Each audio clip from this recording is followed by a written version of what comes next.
But I asked you the question of like a book that comes to mind. Yeah. When I asked you what's your favorite book, and then you told me one recent one. Yes. A recent A favorite. recent favorite was The Invisible Life of Addie Larue. And could you tell me just a little bit about why? What do you think it was about it? That, what was it about it that got you like, oh, I enjoyed that?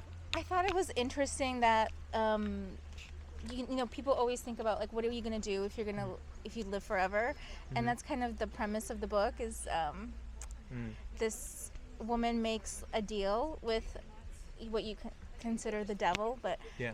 they don't really say what kind of person this was, but she makes a deal, but it kind of works out in not for her. Like he twists it, so she has to basically live forever, never die, and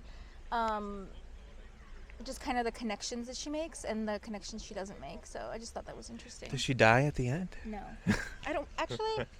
No, she doesn't. I don't think so. No. So she lives forever. That's why it's a long book. Is that the one that you told? Maybe she does die at the end. I'm gonna have to reread it. No, it was. Okay. You know what? There's a twist at the end, and it's not nice. Okay, It wasn't we a won't happy spoil. ending. It wasn't a happy ending. You mentioned the one book with magical realism, which is magical realism. Which, how would you describe, or how would you? I would Put say words to magical realism is basically like magic and like witchcraft, but it's set in, you know, our world, like it's a familiar world, versus like you know, like Harry Potter. You know, it's set. There's a whole magic system, but it's set in our world, like our universe. Versus something like Game of Thrones is a completely separate universe, completely separate world, which is high fantasy. So I'm more of like a magical realism person. So I think that the originator of that was Gabriel Garcia Marquez, if I'm not mistaken, right? Yes, yeah. And a lot of people mention his book, 100 Years of Solitude. Yeah. Is that one? Yes, that you- but I haven't read that. Oh, I haven't okay. read that yet. Yeah, but yes, he's kind of the originator of that genre, I would say. Magical realism. Real life. So you gave a good description. Yeah. And then I guess to finish, no, not three. Doesn't have to be a number. Just books that you would recommend people read if they're interested in. Oh my God, can I pull up my app? Yeah. Because I don't Yeah, remember let's see. anything that happens. I won't look at your phone Okay, so unless I bought this until you app. tell me when. No, you can look. Okay. So these are books that I've recently. No, where are you going? Wow, you have a lot. You are a reader. Yeah. We can confirm. We can Let's confirm see. you are a Okay, reader. So I really like Severance. I would say I would recommend Severance? that. Yeah, it's really timely. By Ling Ma.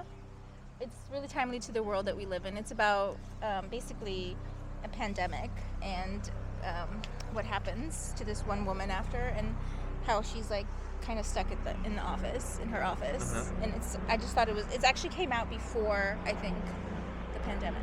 So it's actually really interesting. Forecasting. Yeah. All right, and maybe one more that you. Wait. You have a lot of books that you've finished. Wow. I would say another one that I would say is wait, did I not? Oh, here, Octavia Butler, Parable of the Sorrow and Parable of the Talents. It's a duology, which is also very timely. I think everyone should read that. It's kind of dystopian, but there's a lot of characters in it that are very timely, politically. Let's try Yeah. politically. Politically, yeah. It is a mouthful. It's also written in the early '90s, and like there's a character, for example, that's president, and his caption, his slogan is "Make America Great Again." No way. Yes. What's it called again? It's a duology, a Parable of the Sour and Parable of the Talents by Octavia Butler. So both of those have forecasted Yeah. something very timely. Yeah. Just like this conversation, I hope was timely to someone. Thank you. Thank you. Thanks.